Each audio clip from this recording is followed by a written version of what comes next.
السلام علیکم ورحمۃ اللہ وبرکاتہ۔ عزیز ناظرین کرام، الخیر ٹیسٹ CGM چینل میں آپ تمام احباب کا استقبال ہے، خیر مقدم ہے۔ حسب معمول ہماری گفتگو کا عنوان سیرت طیبہ صلی اللہ علیہ وسلم ہے۔ آج کی ہماری گفتگو سیرت طیبہ صلی اللہ علیہ وسلم کی 14ویں قسط پارٹ 14 کے ساتھ ہم آپ کی خدمت میں حاضر ہیں، جسے سن کر آپ کا ایمان تازہ ہوگا۔ کل آپ ماں کی دعاؤں کے ثمرات سن چکے ہیں، اور آج حضور صلی اللہ علیہ وسلم کا مقام صدارت اور حلیمہ کی گود برکتوں سے لبریز واقعات کو پیش کر رہے ہیں، جسے سن کر آپ یقیناً مسرور ہو جائیں گے، اور آپ کے دل سے ہمارے لیے دعائیں نکلیں گے۔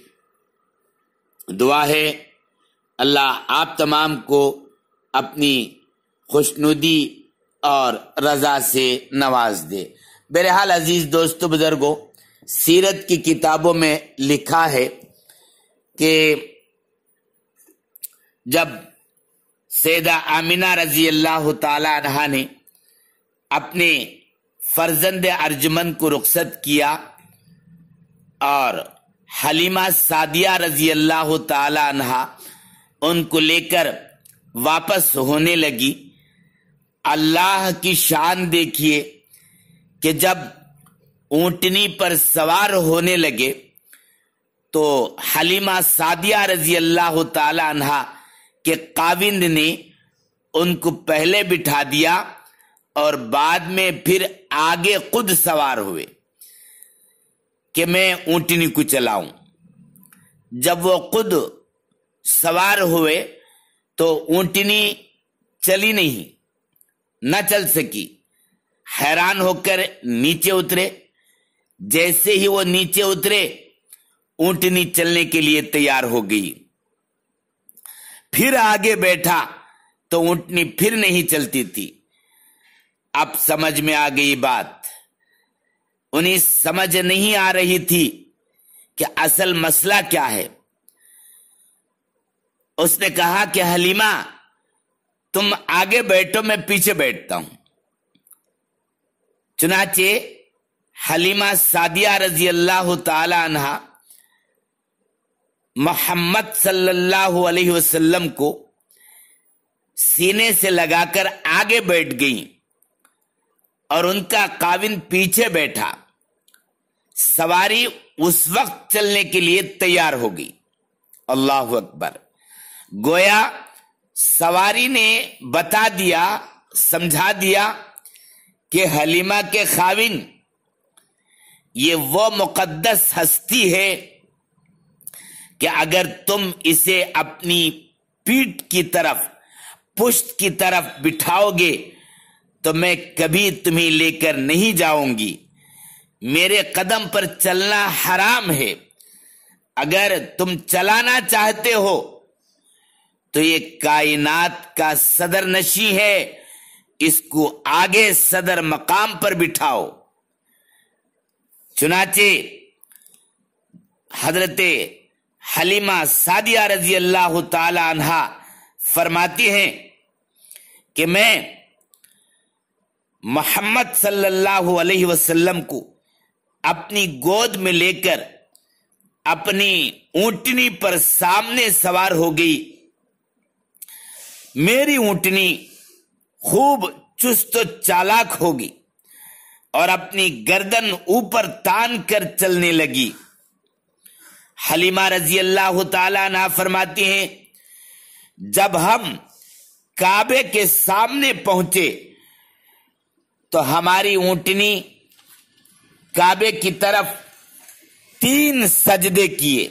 توجہ چاہتا ہوں، کعبے کے سامنے جب ہم پہنچے تو ہماری اونٹنی 3 سجدے کیے اور اپنے سر کو آسمان کی طرف اٹھایا اور پھر چل دیا. پھر قبیلے کے جانوروں کے آگے آگے دوڑنے لگی.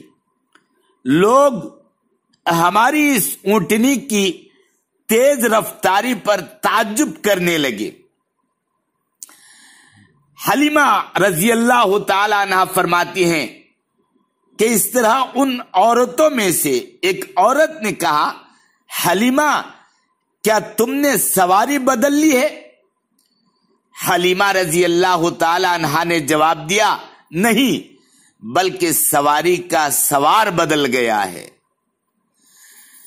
حلیمہ سعدیہ رضی اللہ تعالی عنہا فرماتی ہیں کہ ساتھ والی بعض عورتوں نے مجھ سے کہا، اے بنت زویب، کیا یہ وہی جانور ہے جس پر سوار ہو کر ہمارے ساتھ تم آئی تھی، جو تمہارے بوجھ کو اٹھا نہیں سکتی تھی اور سیدھا ہل نہیں سکتی تھی اور چلنے کی طاقت تو بہت کم تھی؟ حلیمہ سعدیہ رضی اللہ تعالی عنہا فرماتی ہیں کہ خدا کی قسم یہ وہی جانور ہے اور یہ وہی اونٹنی ہے، لیکن اللہ تعالی نے اس فرزند کی برکت سے، اس بچے کی برکت سے اسے قوی اور طاقتور کر دیا. اس پر ان عورتوں نے کہا، خدا کی قسم حلیمہ، اس بچے کی بڑی شان ہے، بڑا مقام ہے، بڑا مرتبہ ہے. حلیمہ رضی اللہ تعالی عنہا فرماتی ہیں کہ میں نے اپنی اونٹنی کو جواب دیتے سنا. ہاں، اونٹنی جواب دے رہی ہے، ہاں، خدا کی قسم میری بڑی شان ہے، بڑا مقام ہے. میں مردہ تھی، مجھے زندگی دی گئی، زندگی عطا فرمائی. میں لاغر و کمزور تھی، مجھے طاقتور بنا دیا، مجھے قوت و توانائی دی گئی. اور میں مریل تھی، مجھے زندگی بخشی. اے قبیلے بنی سعد کی عورتوں، تم پر تعجب ہے اور تم غفلت میں ہو اور تم نہیں جانتی کہ میری پشت پر، میری پیٹھ پر کون ہے. سنو سنو، میری پشت پر، میری پیٹھ پر سید المرسلین، خیر الاولین والآخرین، حبیب رب العالمین، شفیع المذنبین، امام الانبیاء، محمد الرسول اللہ صلی اللہ علیہ وسلم ہے. حلیمہ سعدیہ رضی اللہ تعالی عنہا فرماتی ہیں کہ راستے میں چلتے ہوئے دائیں بائیں میں سنتی تھی، آواز آتی تھی اور کوئی کہتے تھے کہ حلیمہ تم تو تونگر ہو گئی، مالدار ہو گئی، اور بنی سعد کی عورتوں میں تم بزرگ ترین ہو گئی، اونچے مقام والی ہو گئی. اور حلیمہ فرماتی ہیں رضی اللہ تعالی عنہا کہ ہم بکریوں کے جس ریوڑ پر گزرتے، بکریاں سامنے آ کر کہتی، اے حلیمہ تم جانتی ہو کہ تمہارا دودھ پینے والا کون ہے؟ یہ محمد صلی اللہ علیہ وسلم آسمان و زمین کے رب کے رسول اور تمام بنی آدم سے افضل ہیں. ہم، حلیمہ سعدیہ رضی اللہ تعالیٰ عنہ فرماتی ہیں کہ ہم جس منزل پر قیام کرتے، اللہ جل جلالہ اس منزل کو سرسبز و شاداب فرما دیتے. حالانکہ اس زمانہ قحط سالی کا زمانہ تھا، ایسے میں بھی جس مقام پر ہم قیام کرتے، اللہ جل جلالہ اپنی قدرت کاملہ سے اس منزل کو، اس مقام کو سرسبز و شاداب فرما دیتے. اللہ اکبر. میرے نبی رسول اللہ صلی اللہ علیہ وسلم کی کرامتیں دیکھیے کہ کس طریقے سے وہ نظر آ رہی ہیں، قدم قدم پہ برکتیں. قدم قدم پہ برکتیں ہیں، اللہ اکبر، قدم قدم پہ برکتیں، جہاں جہاں سے نبی محترم گزر گئے، اللہ اکبر۔ میرے عزیز دوستو، ایسے ہی جمے رہیے، انشاءاللہ آپ کے قلوب کو منور کرنے والے واقعات کل آ رہے ہیں، جڑے رہیے، سنیے۔